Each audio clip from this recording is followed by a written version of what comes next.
کہ لائن پر حضرت امیر اکرم اوان صاحب بھی جوائن کر رہے ہیں ہمیں، اور ہم ان سے بھی گفتگو کریں گے۔ حضرت صاحب آپ مجھے سن سکتے ہیں؟ جی میں آپ کو سن رہا ہوں۔ جی السلام علیکم حضرت صاحب، فہد علی منطق سے آپ سے مخاطب ہے۔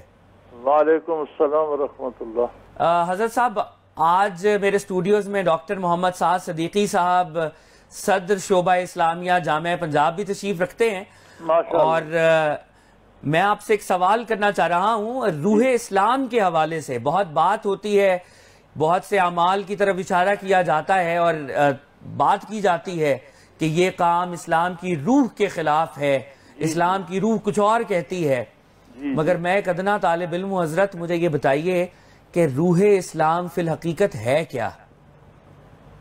الحمدللہ رب العالمین والصلاة والسلام علی حبیبہ محمد وآلہ وصحبہ اجمعین۔ اعوذ باللہ من الشیطان الرجیم، بسم اللہ الرحمن الرحیم۔ حضرت اگر آپ مختصراً اس کا کہنا چاہیں تو یہ ہوگی معرفت الہی۔ اچھا، معرفت الہی۔ انسانی تخلیق، ما خلقت الجن والانس الا لیعبدون اے لیعرفون۔ انسانوں کی تخلیق کا مقصد ہی یہ ہے کہ وہ عظمت الہی کو پہچانیں اور اس کے تابع ہو جائیں اور اس پہ فدا ہو جائیں، اور اللہ کریم نے صرف انسان کو یہ استطاعت بخشی ہے کہ وہ معرفت الہی کو حاصل کر سکے۔ انسان کے علاوہ باقی ساری مخلوق حکم کی پابند ہے، حاکم کی ذات کی طرف آنکھ اٹھانے کی مجال کسی میں نہیں۔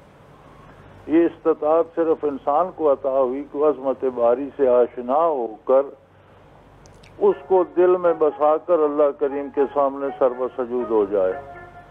اچھا حضرت صاحب، یہ بڑے ہی اہم نقطے کی طرف آپ نے اشارہ کیا کہ معرفت الہی، اللہ تعالیٰ کا عرفان حاصل ہو جائے، تو یہی روح اسلام ہے۔ یہی روح اسلام ہے۔ مگر میرا ایک سوال ہے آپ سے، کیا محض کلمہ پڑھ لینے سے، اللہ کے ایک ہونے کی شہادت دینے سے، گواہی دینے سے، کیا معرفت الہی کا حق ادا ہو جاتا ہے؟ کیا ایک مسلمان جو کلمہ گو ہے، وہ اللہ کو ایک کہتا ہے لیکن اس کے احکامات نہیں مانتا، اس کے بتائے اصولوں پر نہیں چلتا، سنت رسول پر نہیں چلتا، تو کیا یہ معرفت الہی کہلائی جائے گی؟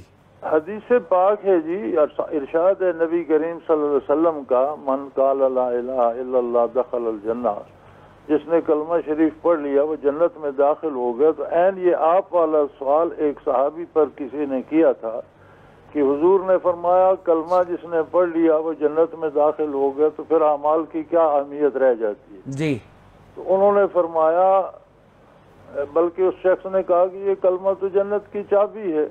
جی، انہوں نے فرمایا بات درست ہے، لیکن ہر چابی کے دندانے ہوتے ہیں، اگر وہ دندانے خراب ہوں تو چابی سے تالا نہیں کھلتا۔ سبحان اللہ۔ تو کلمہ جنت کی چابی ہے، لیکن اعمال و افعال جن کا حکم شریعت نے دیا ہے وہ اس کے دندانے ہیں، ایک دندانہ بھی خراب ہو جائے گا تو دروازہ نہیں کھلے گا۔ تو یعنی حضرت صاحب، اگر میں آپ کی گفتگو سے یہ بات اخذ کروں کہ وہ گناہگار مسلمان اگر اس کے اعمال اچھے نہیں ہیں اور اس کو وقتی طور پہ جہنم میں ڈالا جائے گا، تو کیا اس کی چابی کو شارپ کیا جا رہا ہے جہنم میں تاکہ اس قابل ہو سکے کہ اب پھر بعد میں جنت میں جائے؟ اللہ کریم معاف فرمائے جی، گزارش یہ ہے کہ جب آدمی غلط کرتا ہے تو اس کا ایفیکٹ اس کی روح پہ بھی پڑتا ہے، اس کے بدن پہ بھی پڑتا ہے۔ غلط روزی کماتا ہے، حرام سے جسم بنتا ہے، تو حضور اکرم صلی اللہ علیہ وسلم کا ارشاد گرامی ہے کہ نبت من السحت، یعنی جسم کا جو حصہ حرام سے بنے گا، النار اولا بھی، اسے آگی میں جلنا ہوگا۔ اگرچہ مسلمان ہو، بعد میں اس کی نجات بھی ہو جائے، لیکن حرام کا گوشت جنت میں نہیں جائے گا۔ یعنی یہ جو جہنم کا جو پروسیس ہے، جی یہ اس میں سے گزرے بغیر نجات ممکن نہیں ہے، اس لیے اعمال بہت ضروری ہے۔ اللہ معاف کر دے تو ممکن ہے، وہ قادر ہے، اس کی بخشش پہ کوئی پابندی تو نہیں، چونکہ ہر کلمہ گو بخشش کی اہلیت رکھتا ہے۔ جی، اور اگر وہ توبہ کرتا ہے تو توبہ پچھلے گناہوں کو مٹا دیتی ہے، اللہ کریم معاف فرما دیتے ہیں۔ لیکن توبہ کا معنی یہ ہے کہ وہ اپنے پچھلے کردار سے بیزار ہو کر کردار بدل لیتا ہے اور اتباع شریعت اختیار کر لیتا ہے۔ الحمدللہ الحمدللہ. التائب من الذنب کمن لا ذنب لہ او کما قال رسول اللہ صلی اللہ علیہ وسلم کہ گناہ سے توبہ کرنے والا ایسے ہو جاتا ہے جیسے اس نے کوئی گناہ کیا ہی نہ ہو. گناہ کیا ہی نہ ہو. الحمدللہ. یہ باب رحمت ہمیشہ کھلا ہے. الحمدللہ. بلکہ کافر کے لیے بھی کھلا ہے کہ وہ اسلام قبول کرے موت سے پہلے، اور مومن کے لیے کھلا ہے کہ وہ توبہ کرے اور اللہ اس کی توبہ قبول فرمائے. اچھا حضرت صاحب، ایک سوال اور یہاں پر پیدا ہوتا ہے. جی. جدید دنیا ہے، بہت سے لوگ خدا کا یا گاڈ کا عرفان تو حاصل کر لیتے ہیں.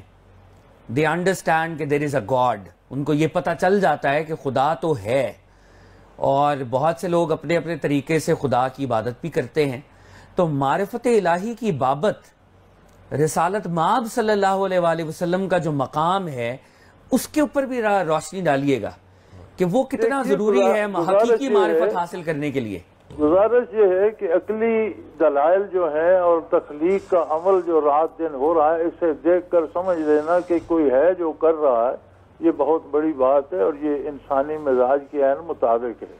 اور اگر تعلیمات نبوت اس تک نہ پہنچے تو یہ اس کی نجات کے لیے بھی کافی ہے.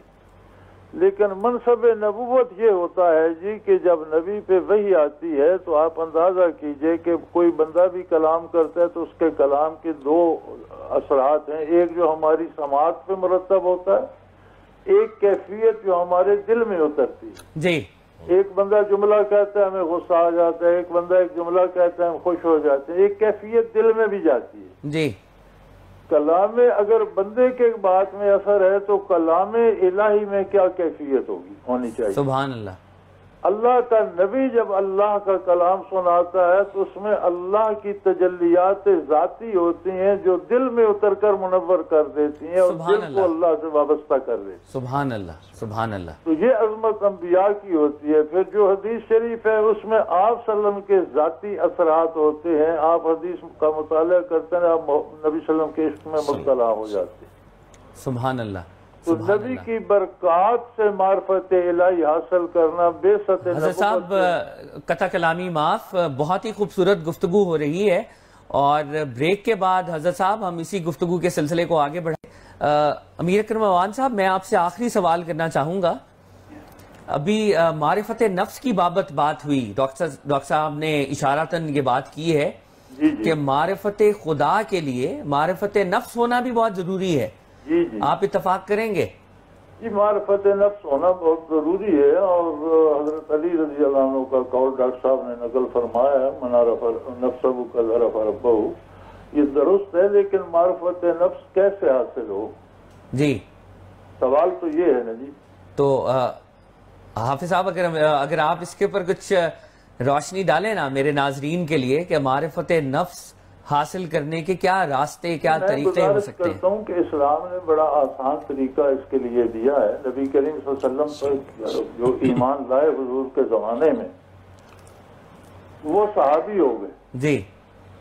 صحابیت اگر ہم اس کو اصطلاحی طور پر سمجھنا چاہیں تو یہ ہوگی کہ انہوں نے صحبت کا فائدہ جو صحبت سے حاصل ہونا تھا، صحبت رسول صلی اللہ علیہ وسلم سے وہ حاصل کیا.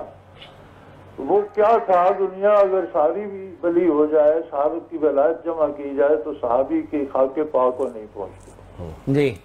یہ وہ جو پہلے میں نے عرض کیا کہ کلام کے ساتھ کیفیات ہوتی ہیں، اور نبی وہ پاک ذات ہوتی ہے جو اللہ کا کلام بھی سناتا ہے اور تجلیات باری کو دل میں اتار بھی دیتا ہے. جی. وہ کیفیات جب ان کے دل میں اتری براہ راست صحبت نبوی سے تو وہ صحابی ہو گئے. جی. اسی طرح تابعین کا ایک طبقہ ہے جنہوں نے صحابہ کی صحبت پائی. قرآن تو آج ہمارے پاس بھی وہی ہے جو صحابہ کے پاس تھا. نمازیں ہم بھی وہی پڑھتے ہیں، ارکان دین ہم بھی وہی کرتے ہیں، لیکن وہ جو کیفیات قلبی صحبت سے حاصل ہوتی ہیں وہ معرفت نفس کا سبب بنتی ہے. جی. اور صحابہ سے تابعین، تبع تابعین، پھر تب سے لے کر آج تک امت میں ایک طبقہ ممتاز ہے. ہم کیوں ان کا احترام کرتے ہیں؟ ان کے پاس جو جاتا ہے وہ بھی نیک ہو جاتا ہے، ان کی مجلس میں بیٹھنے والا بھی نیک ہو جاتا ہے. اس کی وجہ کیا؟ یہی وجہ ہے کہ وہ کیفیات کو دلوں میں اتار دیتے ہیں. سبحان اللہ. اور جب کیفیات دل میں اترتی ہیں تو حقیقت جو معرفت ہے، معرفت کی حقیقت سامنے آتی ہے۔ الفاظ آپ جتنی تقریر کرتے رہیں، تحریر کرتے رہیں، لکھنے پڑھنے سے ہم معرفت کے الفاظ اور اس کی وہ باتیں جانیں گے، کیفیات سمجھ میں نہیں آئیں گی۔